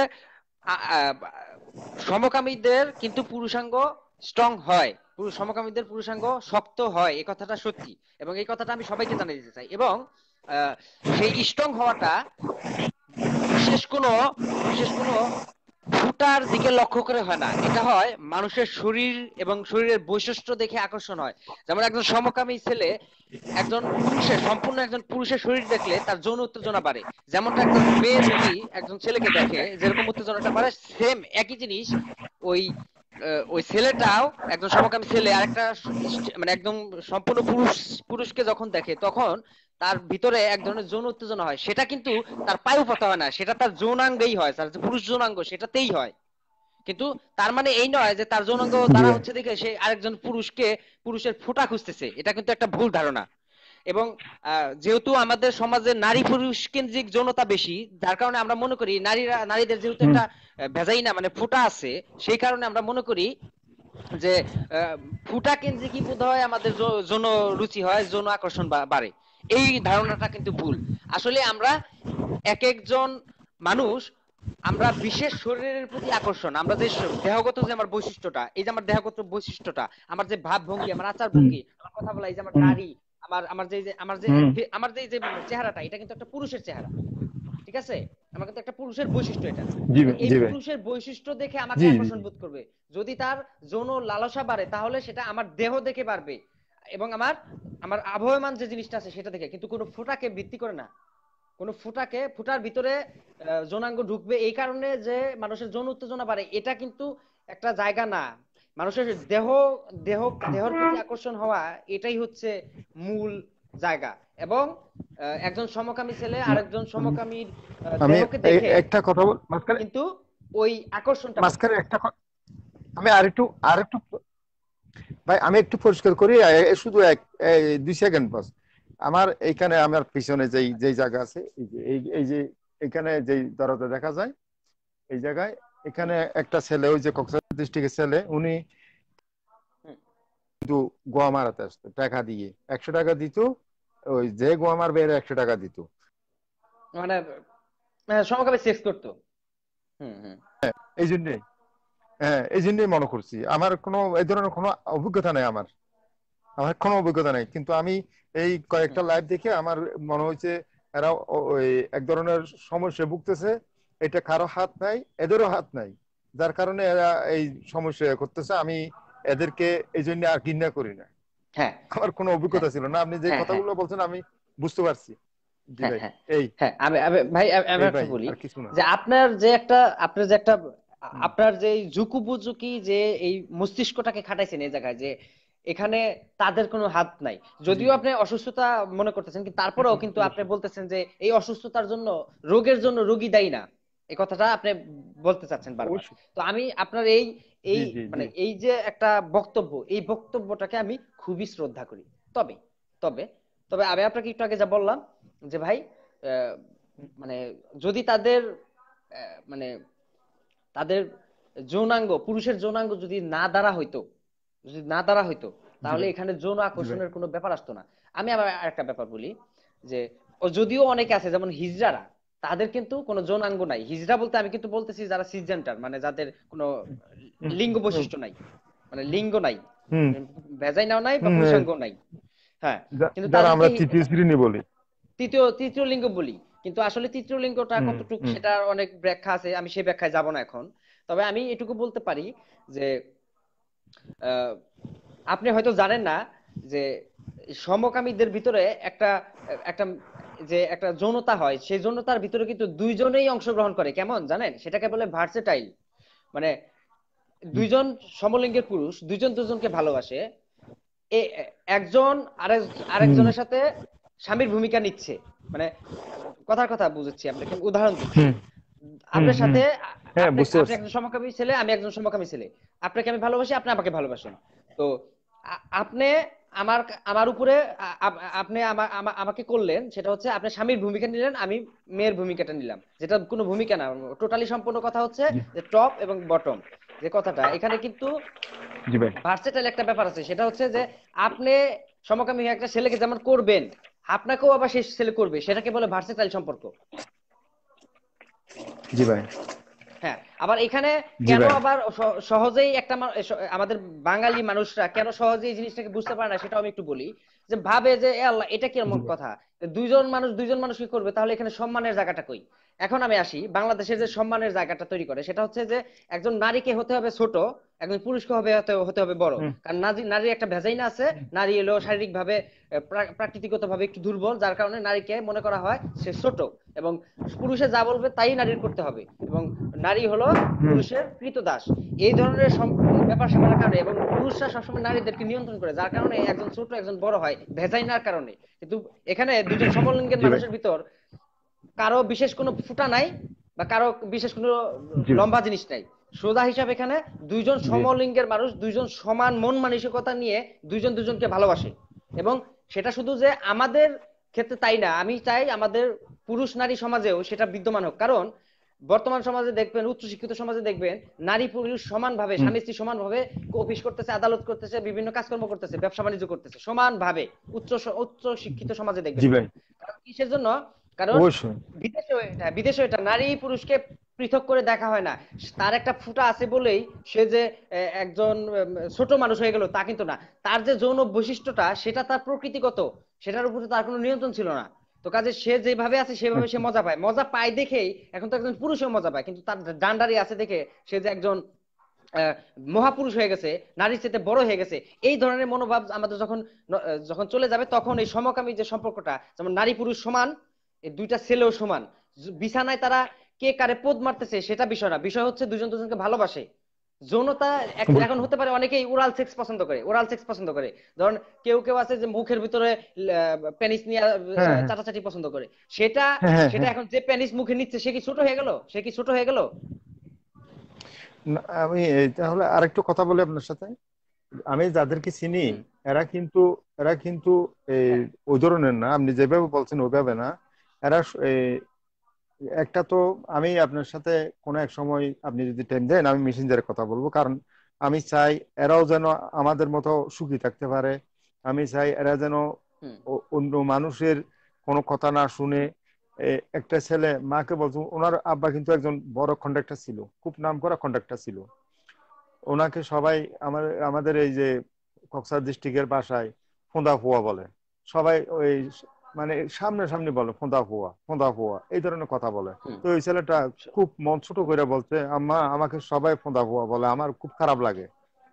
আমি কি আম্মা হুম। ফোঁদা ফুয়া? এই কথাটা বলছিল আমার। হুম। এই তখন কিন্তু আমি এর মানে ভালো বলতাম না, এই ধরনের কাজ এগুলো নিম্ন শ্রেণীর মানুষের কাজ, এত নিম্ন কাজ এগুলো কেন করো? কিন্তু আমি যখন বুঝতে পারলাম এটা ওনার কাঠামোগত কারণে এই সমস্যা, আমি এরপর থেকে আমি হিংসা করি না। উনি কিন্তু এখন বাংলাদেশে, আর দুজন কিন্তু এখানে সৌদি আরবে আছে। দুজন সৌদি আরবে আছে, এরা দুজনে বিয়ে করছিল, দুজনের বউ চলে গেছে। যাবে, এটা নিশ্চিত। একজনের বউ একজনের বউ কিন্তু ঢাকায় থাকতো, ওনার এই দুলাভাইয়ের সাথে থাকতো। ওনার বোন থাকতো, এজেন্সি ছিল এদের, এজেন্সিতে থাকতো। হুম। এ, হুম। আমি এদেরকে খুব ভালো করে চিনি, কিন্তু এরা ওইরকম না, একজন একজনের সাথে মিলন করতো না। কিন্তু এরাই হুম। ওই কোন একটা পুরুষের কাছে যাইতো, বলতো হুম। আমাকে ফুটকি মারো, না মারলে হুম। টাকা দিয়ে ফুটকি মারাতো। হুম। হুম। তিনজনে একই ধরনের লোক, হুম। তিনটা হুম। মানুষই একই ধরনের লোক। আমি হুম। তিনজনকে হুম। এভাবে চিনি। যদি আপনারা হুম। কাজ করতে চান, আমি আমি ওনাদের একজনের নম্বর আমার কাছে এই মুহূর্তে নাই, নিয়ে দিতে পারবো, কথা হুম। বলতে হুম। পারবেন হুম। এদেরকে নিয়ে যদি কাজ করতে চান। আরেকজন হুম। কিন্তু, এটা আমি মেসেঞ্জারে আপনাকে ঠিকানা দিয়ে দেবো, আপনি হুম। হুম। কাজ করতে পারেন এদেরকে নিয়ে হুম। যদি হুম। মনে চায়। হুম। এরা একজন তো প্রায় নেশাগ্রস্ত হয়ে গেছে, না একজন একেবারে নেশাগ্রস্ত হয়ে গেছে। ভাই, কিন্তু ভাই আমি এদেরকে নিয়ে যদি কাজ করতে ভাই, চান, কাজ করতে পারেন। হ্যাঁ কাজ করতে পারবো জি অবশ্যই। আপনি ভাই। যদি আমাকে নাম্বার দেন, আমার সাথে যোগাযোগ করতে বলেন, আমি অবশ্যই যোগাযোগ করবো এবং তাদেরকে সঠিক বোঝাতে পারবো। কিন্তু একটা কথা বলি, কোনো জি আছে, কোনো সমকামী পুরুষ আছে যারা জি যারা ছেলেদের কাছ থেকে, মানে তার সমলিঙ্গের মানুষের কাছ থেকে সে জি নিতে ভালোবাসে। নিতে বলতে সে বটম হতে ভালোবাসে, মানে সে জি একজন জি নারীর ভূমিকা নিতে ভালোবাসে। তো সেখানে সে জি জি পুরুষের ভূমিকা কখনোই নিতে চায় না, মানে ভার্সেটাইল সে হতে চায় না। এখন সেটা পুরোপুরি হুম, তার ব্যক্তিগত ব্যাপার। সেখানে যদি সে না হতে চায় হুম, যে আমি কাউকে করব না, আমাকে করুক, আমি ছেলেদেরকে ভালোবাসি, হুম, ছেলেরা আমাকে করুক, এই যে জিনিসটা, এটা কিন্তু খারাপ কিছু না, নেশাও বলা যাবে না। কারণ আমি আপনাকে বলি, শোনেন, আপনি ধরেন যদি না, বিয়ে আমি করে এটা থাকেন এটা সব ভাই। আমি এই নেশা আমি এই নেশা বলছি না। আমি আপনাকে আমি বলছি উনি নেশা করে মানে এখানে এক ধরনের একটা সিরাপ আছে আমাদের দেশে বাংলাদেশে যেরকম ও আচ্ছা ফেনজিডিল সিরাপ আচ্ছা আছে না, আচ্ছা আচ্ছা, মেডিসিন জাতীয় যে নেশা করে, ওই সিরাপ আচ্ছা গুলো। আচ্ছা আচ্ছা। ও হ্যাঁ আচ্ছা হ্যাঁ আচ্ছা আচ্ছা হ্যাঁ আচ্ছা হ্যাঁ, আচ্ছা খুব আচ্ছা আচ্ছা। বেশি এই মুহূর্তে উনি খুব বেশি নেশাগ্রস্ত হয়ে গেছে।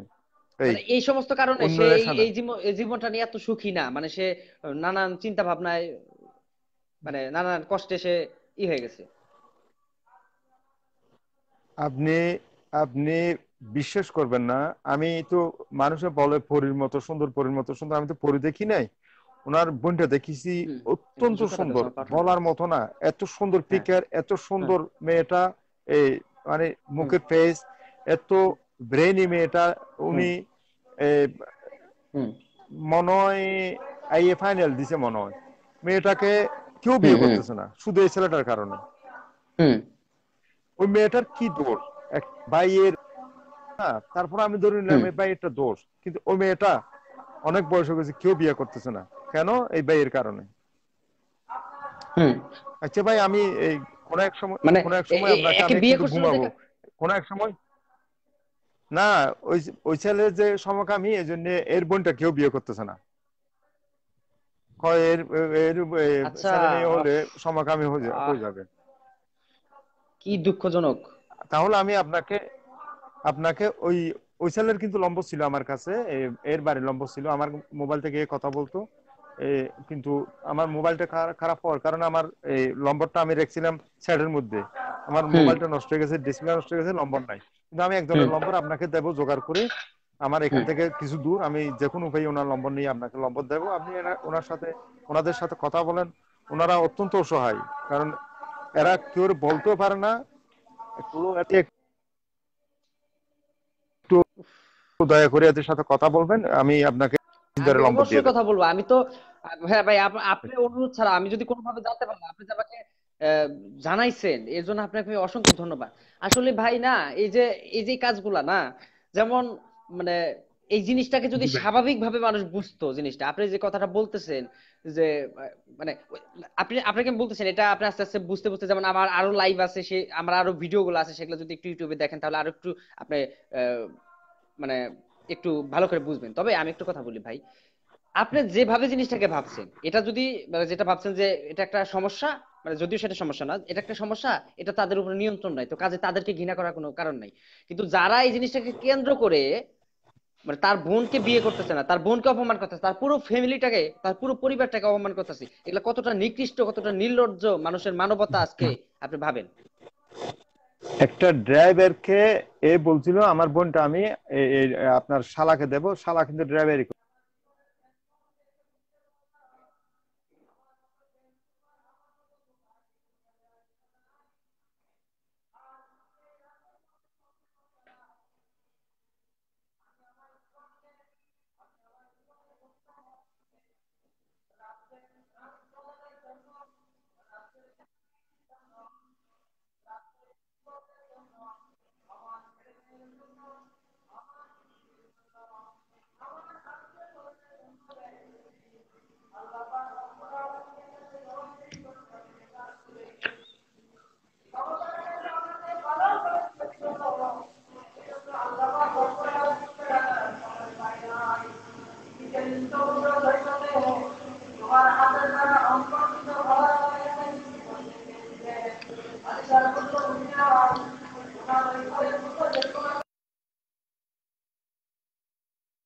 আপনার কথা শুনতে পাচ্ছি না, আমি জানি না দর্শকরা শুনতে পারতেছে কিনা, আমি জানি না, নাকি ডিসকানেক্ট হয়ে গেছেন আপনি। আচ্ছা দেখতেছি আমরা কেটে গেছেন বোধহয়, আমি আপনাকে যোগ করতেছি আবার।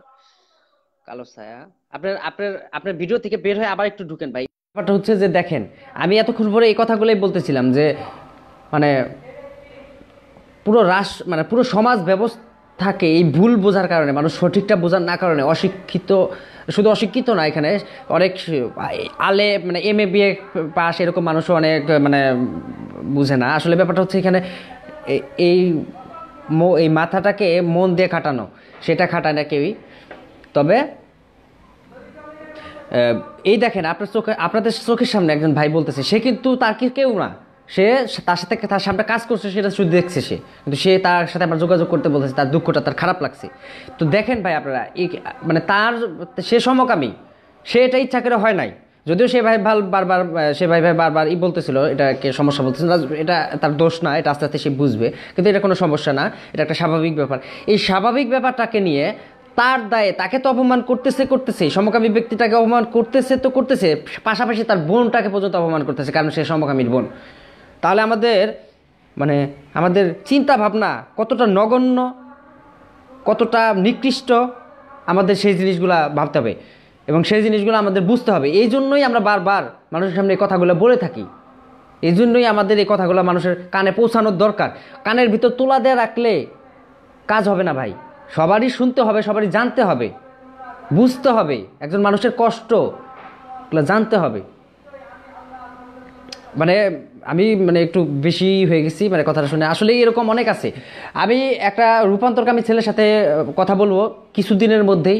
আপনাদের সকল দর্শককে আমি অনুরোধ জানাই ভিডিওটা দেখার জন্য, সেই লাইভটা, কারণ আমি সেই ব্যক্তির জীবন কাহিনী শুনে আমি দুইটা চোখের পানি রাখতে পারি নাই। আমি নিজে রূপান্তরকামী সত্তার মানুষ না, তবুও অনেক কষ্ট দুঃখের ভিতর দিয়ে আসছি, আজকে এই পর্যন্ত আপনাদের সাথে কথা বলতে পারতেছি।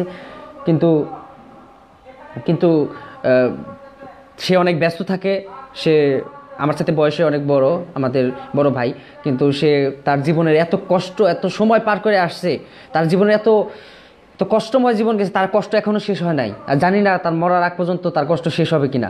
সেই কষ্টগুলো আমি তাকে বিনীতভাবে অনুরোধ করছি, সে আসতে চাইছিল না কোনোভাবে, তাকে অনুরোধ করছি সে আমাদের সাথে একটা সময় আমাদের বন্ধুদের সামনে, সারা বিশ্বের সামনে তার কষ্টগুলো তুলে ধরবে, মানুষ তাও বুঝুক, তবুও বুঝুক মানুষের কষ্টটা কি পরিমাণ, মানুষের ভিতরটা যে কেমন হয়ে রয়েছে, শুধু উপরটাই দেখতেছে মানুষ। আমি সুন্দরভাবে কথা বলতেছি, শুধু এটাই দেখতেছে। একজন সমকামী মানুষের ভিতরে কতটা কষ্ট, কতটা দুঃখ, নিজের দেশে জন্মগ্রহণ করে নিজের পরিবারের কাছ থেকে নিজের বাবা মা, নিজের ভাই বোন সবাই তুচ্ছ করে ফেলে দিতেছে। কারণ পরিবার নিয়ন্ত্রণ যে হয়, পরিবার যে একটা চিন্তাধারার ভিতরে হয়, সেটা কিন্তু সমাজকে দ্বারা, সমাজ যেভাবে মানুষকে করতেছে, সমাজ যেভাবে মানুষকে চাচ্ছে, পরিবার সেভাবে হতে চাচ্ছে, হয়ে দেখাচ্ছে। এই সমস্ত কারণে সব কিছু মিলিয়ে সমকামীদের জীবন এতটা খারাপ, বলার ভাষা নেই আমার। আমি অনেকক্ষণ ধরে বলতেছি এগুলা। হ্যাঁ, যাযাবর ভাই, আমার বাবুনিটা খুবই ভালো আছে, খুবই সুস্থ আছে, এখন সে ঘুমে আছে। তো যাই হোক, আপনি কেমন আছেন ভাই? আপনার তো খবর জানি না আমি।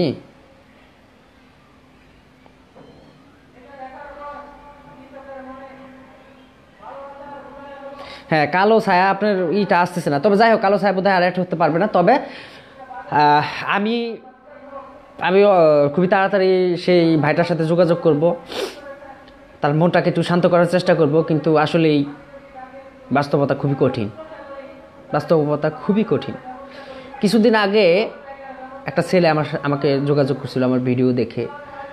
সেই ছেলেটা সাথে আমি কথা বললাম, সেই ছেলেটা খুবই নম্র এবং খুবই সহজ সরল। তার কথাগুলো আমি শুনে বুঝলাম, মোটা কথা হচ্ছে সে ভেজাল বা ঝামেলা পছন্দ করে না।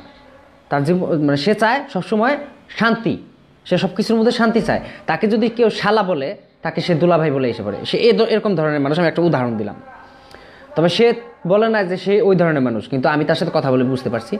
এবং ছেলেটা সব কিছুই তার কাছে ঠিক আছে। সে বলে যে ভাই, আমি কোনো দিন মদ খাই নাই, আমি কোনো দিন গাঁজা খাই নাই, আমি কোনো দিন কারো হক মাইরা খাই নাই, আমি কোনো দিন কারো ক্ষতি করি নাই, আমি সব সময় ভালো হয়ে থাকার চেষ্টা করছি, সব কিছুই ভালো করার চেষ্টা করছি। কিন্তু তারপরও কেন আল্লাহ তাআলা আমাকে এরকম করে বানাইলো, আমাকে এরকম করে কেন পাঠাইলো? তার মরে যেতে মন চায়, তার ভাল লাগে না, তার অশান্তি, তার ছোটো থেকে সে কোনো দিন ভালোভাবে একটা দিন কাটাতে পারে না। তার বন্ধুদের সাথে সে ভালো করে যাইতে পারে নাই, সে তার বন্ধুদের সাথে ভালোভাবে মিশতে পারে না। ছোটো থেকে সে একাকিত্বে ছিল।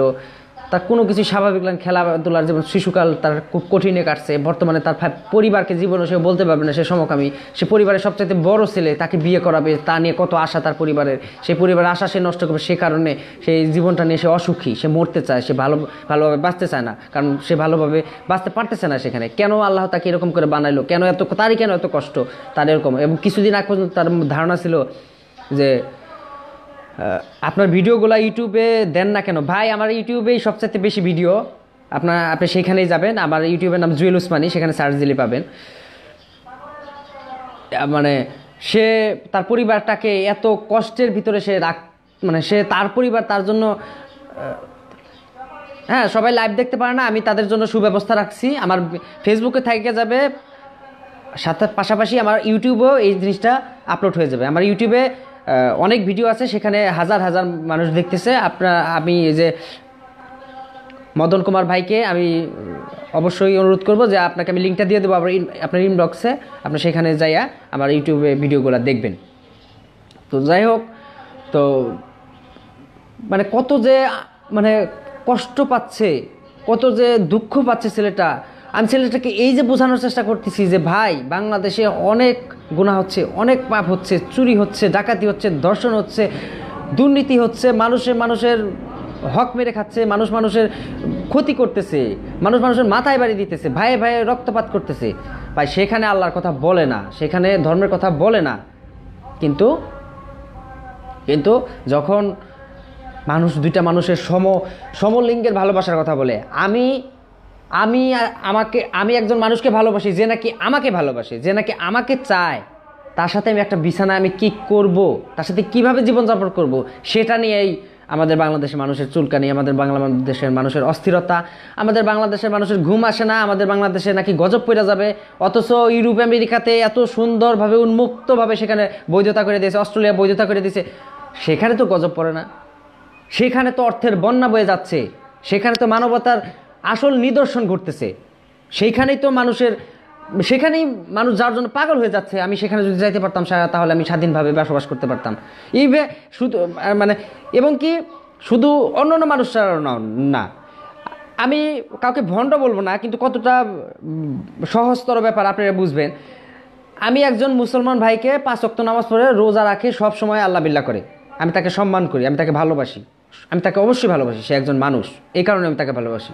একজন হিন্দু পূজা করে, সে অষ্টমী করে, নবমী করে, কি যত যা ধরনের ধর্মীয় ব্যাপার স্যাপার সব করে সে, কিন্তু তারপরও আমি তাকে ভালোবাসি। কিন্তু আমি তাকে সৌদি আরবের একটা ভিসা দেব এবং আমেরিকার একটা ভিসা দেব, দুইটা তার জন্য উন্মুক্ত করে দেবো একই সাথে। সে সৌদি আরবে ভিসা বাদ দিতে সে আমেরিকা চলে যাবে, এরকম আমরা অনেক দেখছি। এটা কেন? কারণ আমেরিকা, ইংল্যান্ড, অস্ট্রেলিয়া এই সমস্ত দেশে মানবতার নিদর্শন আছে। ওইখানে মানুষ ভদ্রভাবে স্বাভাবিকভাবে নিজের জীবনটাকে সুখী করে, নিজের জীবনটাকে উপভোগ করে ওইখানে বসবাস করার সুযোগ ওই দেশের মানুষ সহ রাষ্ট্র দিচ্ছে, যার কারণে ওই দেশে আমরা যাওয়ার জন্য পাগল। ওইখানে অর্থনৈতিক অবস্থা ভালো, যার জন্য আমরা ওই দেশে যাওয়ার জন্য পাগল, অথচ তাদের কাজকর্ম আমরা পছন্দ করি না। তাহলে কী পরিমাণ, এটাকে আমি ভণ্ড বলবো না, কিন্তু আপনারা বুঝে নেবেন যে কী পরিমাণ এটা আপনারা বুঝবেন। তো এটাই আমাদের হচ্ছে আসল সমস্যাটা। আমরা নিজের বেলায় 16 আনা, পরের বেলায় কিছুই না। আমাদের কি আছে বাংলাদেশে? এক জায়গায় বসলে মশা থাপড়াইতে হাত ব্যথা হয়ে যায়, মশাকে রক্ত খাইতে খাইতে পেট মোটা বানা হয় মশার। এ হচ্ছে বাংলাদেশ। আপনি ইংল্যান্ডে যান,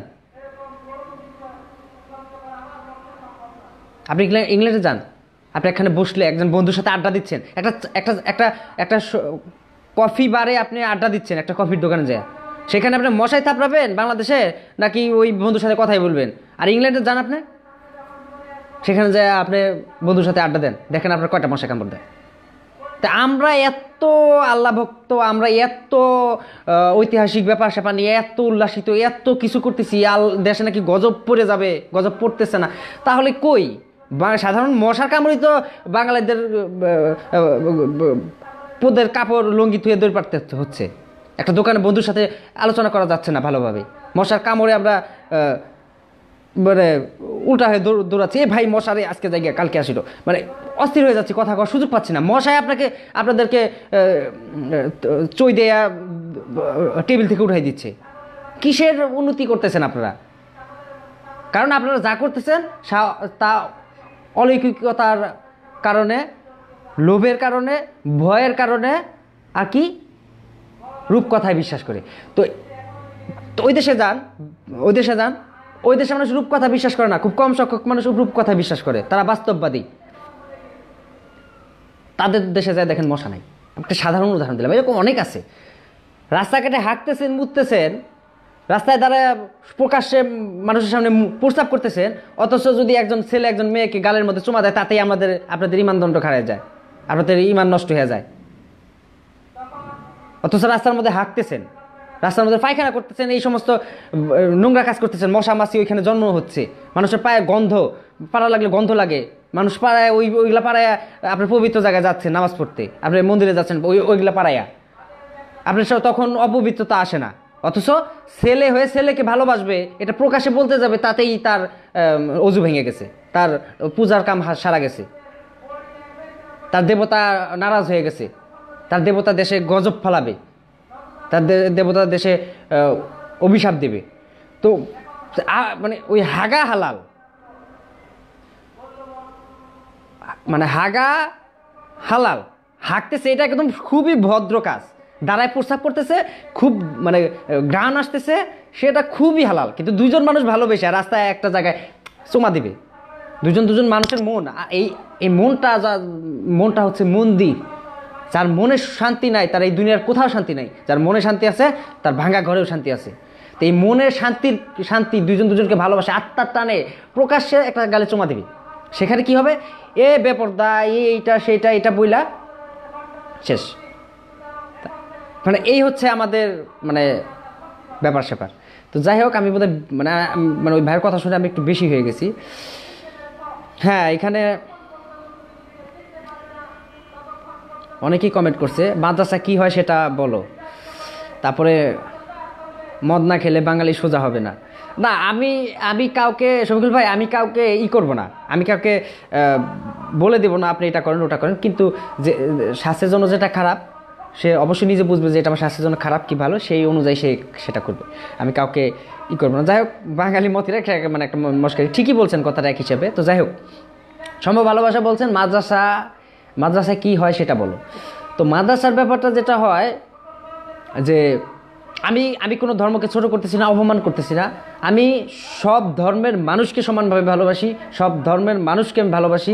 সে ধর্ম বিশ্বাস করে, আমি তাকে শ্রদ্ধা করি, তার ধর্ম বিশ্বাসটাকে আমি সম্মান করি, আমার কোনো কিছু বাধা নাই এখানে, আমি তাকে ভালোবাসি, সে আমার রক্তের ভাই, এই জন্য আমি ভালোবাসি। কিন্তু কিছু কিছু বিষয় যেখানে আমার অধিকারকে খর্ব করা হয়, আমার অস্তিত্বকে অস্বীকার করা হয়, সেখানে কিন্তু আমার কথা বলতে গেলে দুই একটা কথা বলতেই হয়। সেই কারণে আমি সকলের কাছে ক্ষমা চেয়ে নিচ্ছি। মাদ্রাসায় যে ঘটনাগুলো ঘটে, সেই ঘটনাগুলো বলতে গেলে দুই একজন করে, সবাই তো আর মুমিন বান্দা না, অনেক টুপি পরা অনেক কাফেরও আছে, তারা এই সমস্ত কাজ করে।